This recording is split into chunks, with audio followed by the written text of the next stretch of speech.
Hi there guys, welcome back to my channel. We have a nice big chunk of flint here. Firstly, I'd like to just say I've been missing being able to do many posts just lately because I've been really busy running my Stone Age courses.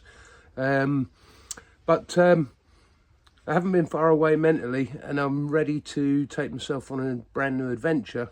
And this rock that I have here kind of prescribes what that adventure looks like.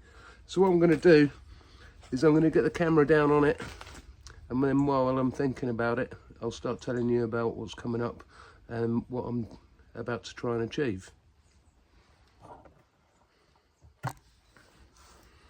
So you can see how long this piece of flint is, and it's the length of the piece of flint that I'm really interested in, because around about 6,000 or 7,000 years ago in France, there's a place called the Grand Pressigny region, and the flint knapping that was happening there was being done on a particular flint. It's a honey coloured flint, and what they were doing is they were setting up really long blade cores. So what this is about attempting to set this bit of flint up for a long blade core. And in the first place, what I've got to do, it's going to look like I'm trying to make a hand axe, because what we need is a massive crest. So I'm hoping later in this month that I'm going to go to the region in France, the Grand Pressigny, and obtain some flint, some of the honey coloured flint, to try and replicate some of the blades that they were making. The extraordinary thing about the blades is the length. It's not easy. It really isn't easy to achieve, and there's a chance that even in this video that I might not achieve it, but I thought I'd give it a go and just say hi.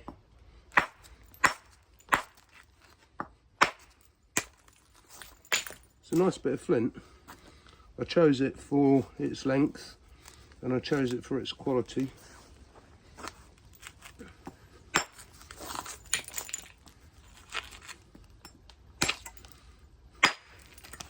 Good, that was helpful.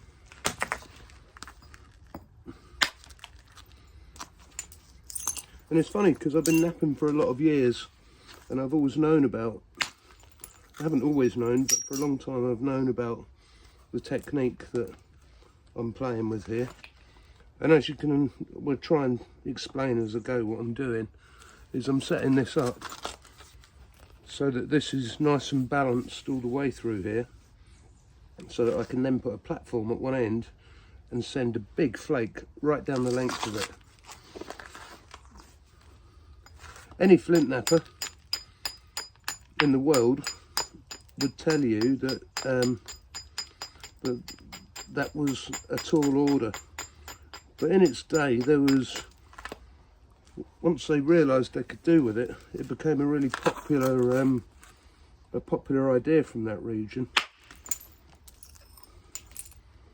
because the blade that you're going to get is going to be long, straight and sharp.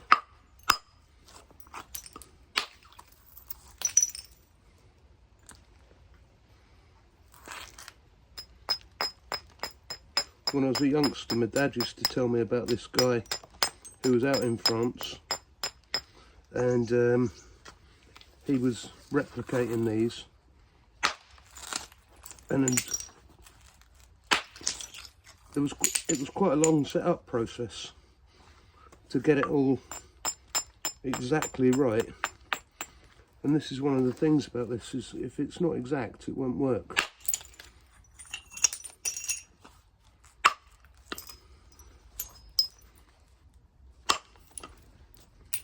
So that edge is coming in quite nice there, look.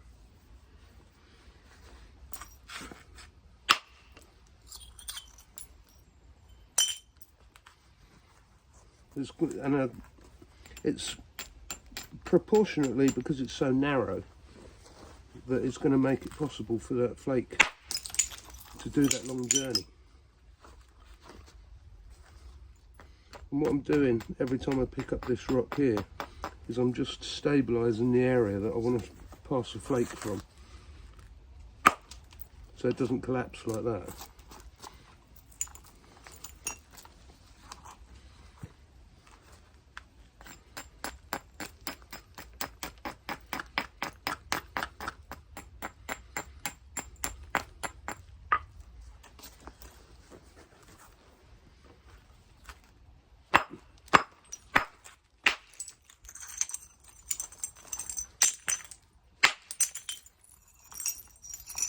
Thing is with flint knapping, see, that's even quite a nice long blade.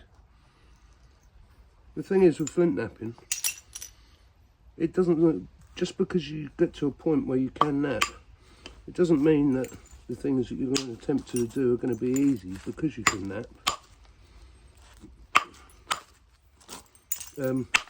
They're hard things to do, and they always was.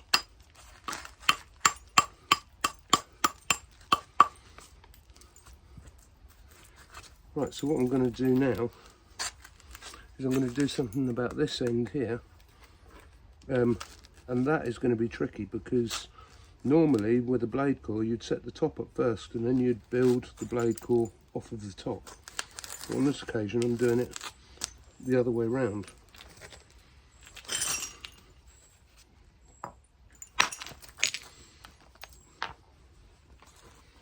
Okay, that went in the right direction. It didn't quite completely give me what I wanted.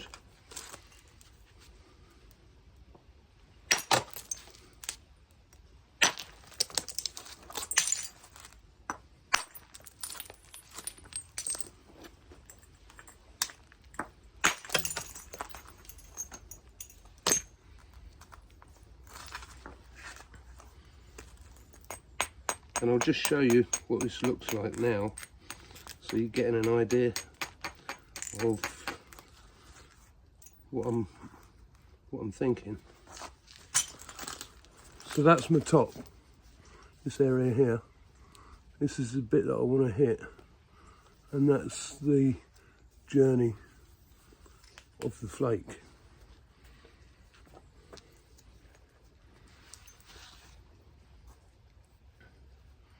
Just going to take a little bit out of the side here first.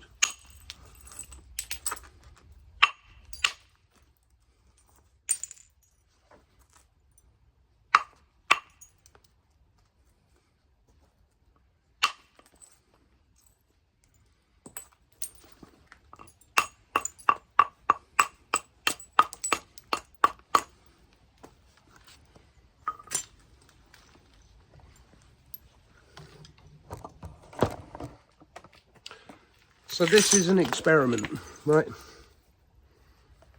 To hit that at the top, and I've got a choice.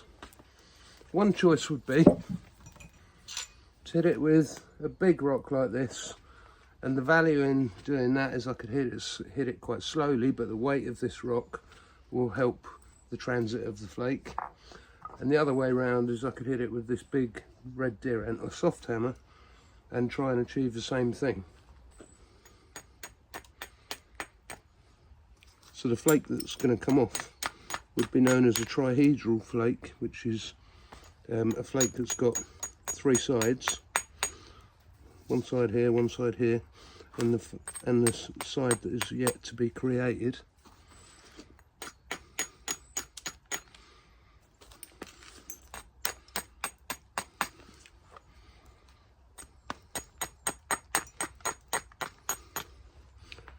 And it really is a toss-up as to what I'm going to hit it with. I think I'm going to hit it with this rock.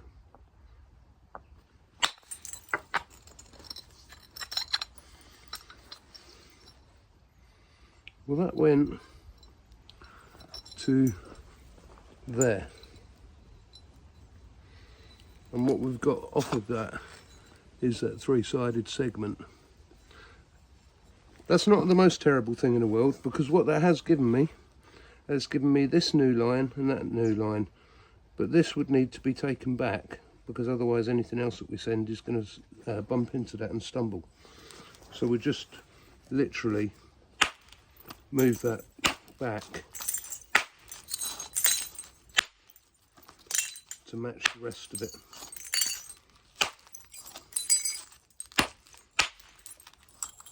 Forty centimetres, which is longer than a rule, is a long way to be casting a flake. Now I'm going to go for this one first because there's a dip here, and that dip would mean that this one could end up running into trouble. So we'll come up to the top here,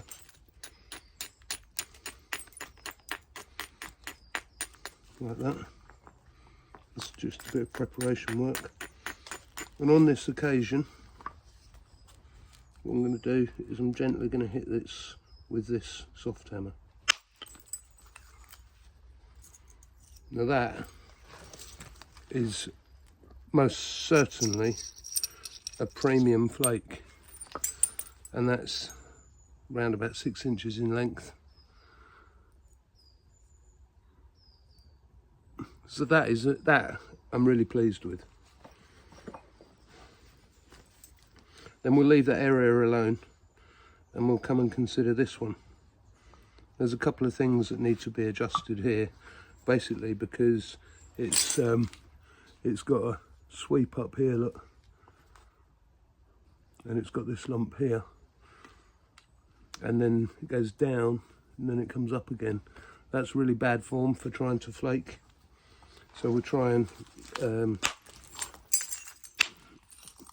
deliver something to it to straighten that lot out.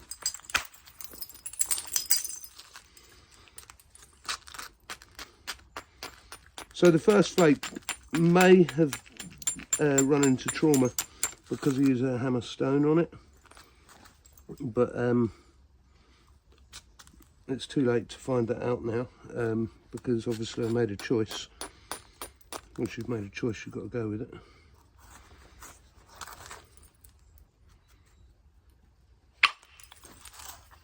And on that occasion I missed.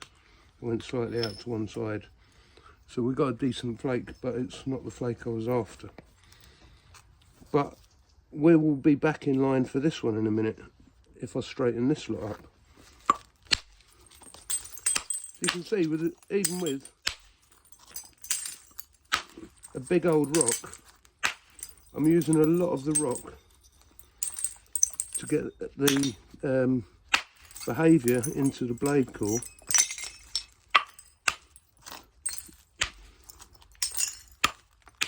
And I would imagine that the more you practice this, the better you'd get at getting results. And it's also said that a lot of these blades were constructed by the use of a punch, which is known as indirect percussion. And I'm going in there direct, primarily because I've never really personally favoured the punch. What the punch would offer is it would mean that you don't miss. But so this is not good, but I don't really have the opportunity to correct that. And that might have a massive thing to say on the blade that I'm going to send from here, if you see what I'm saying. I'm going to give it a hit anyway. This time we're hitting it with the soft hammer again. And I should feel the blade in the tip of my fingers here. If I'm lucky, it will get that far.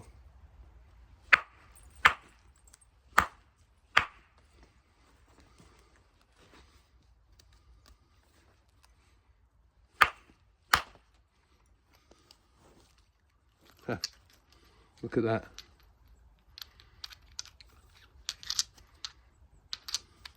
What I'm going to do is I'm going to refit that and I'm going to hit it again.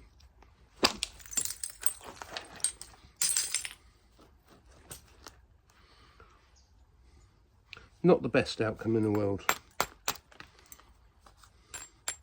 But this is what you're going to go through if you're going to try and extend your skill set, which is what this is all about. And the other thing about this whole idea is it could be that the Grand Pressigny flint was particularly good for quite a nice flake, particularly good for running blade cores down, maybe better than the material I'm using right now, just because of its generic makeup. A lot of people described it as butterscotch or butterflint because of the colour, but I'd also probably assume it's got a kind of a waxy texture to it, so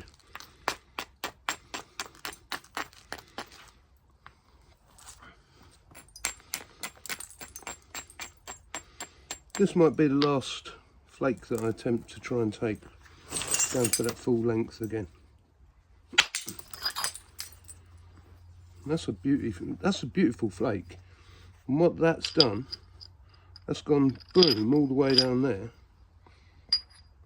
and what I got from that is this beautiful straight line. So I'm going for that. I can't not.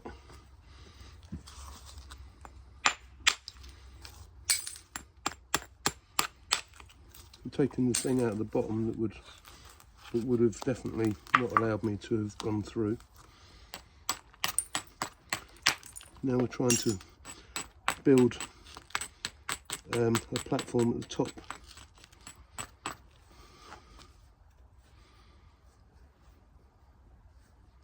That's not the best platform in the world, to be honest with you, so I'm going to have to take a bit of it away.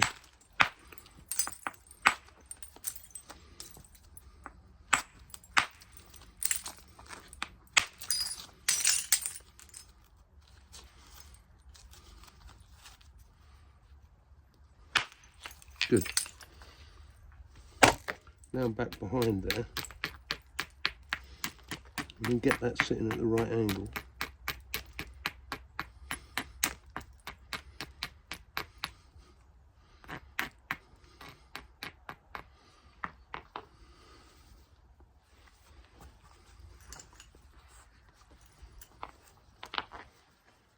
You're bleeding. And go for that flake. This is it. Flake of the century, if I get it.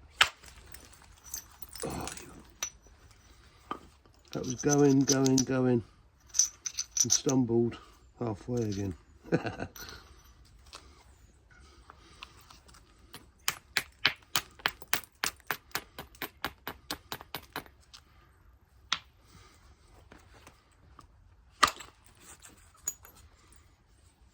And another one stumbled. So you can correct that, and that's called bipolarizing. But all said and done, that was the blade of the day.